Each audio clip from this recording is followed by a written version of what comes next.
For all the latest updates, subscribe to Newsline. In a recent turn of events, India strongly criticized Turkish President Recep Tayyip Erdogan's remarks on Kashmir conflict at UNGA. Furthermore, India affirmed that Turkey should learn to respect the sovereignty of other nations. We have seen remarks by President of Turkey on Indian UT of Jammu and Kashmir. They constitute gross interference in India's internal affairs and are completely unacceptable. Turkey should learn to respect sovereignty of other nations and reflect on its own policies more deeply. This development comes after Turkish President Recep Tayyip Erdogan addressed the issue of Kashmir's conflict on day 2 of the high-level general debate at the 75th session of UNGA. The Turkish president termed the Kashmir conflict as a burning issue of South Asia. The Kashmir conflict, which is also key to the stability and peace of South Asia, is still a burning issue.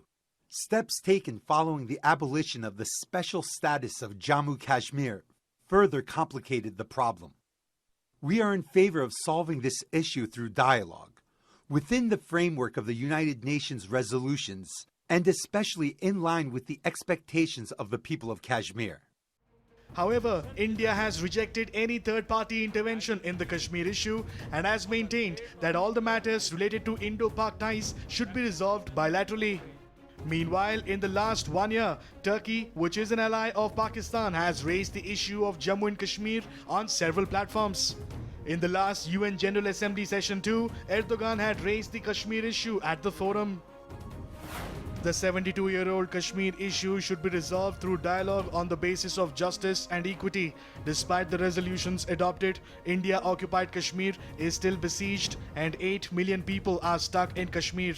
In order for the Kashmiri people to look at a safe future together with their Pakistani and Indian neighbors, it is imperative to solve the problem through dialogue and on the basis of justice and equity, but not through collision.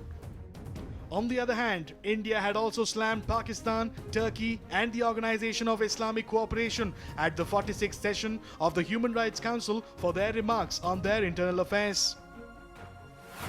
We reject the reference made by the OIC to the Union Territory of Jammu and Kashmir, which is an integral part of India. The OIC has no locus standi to comment on the internal affairs of India. The OIC has allowed itself to be misused by Pakistan to subvert its own agenda.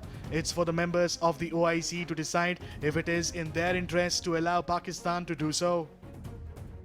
With India repeatedly notifying the West Asian country that the Kashmir issue is an internal matter of India, it remains to be seen when Turkey will mend its ways.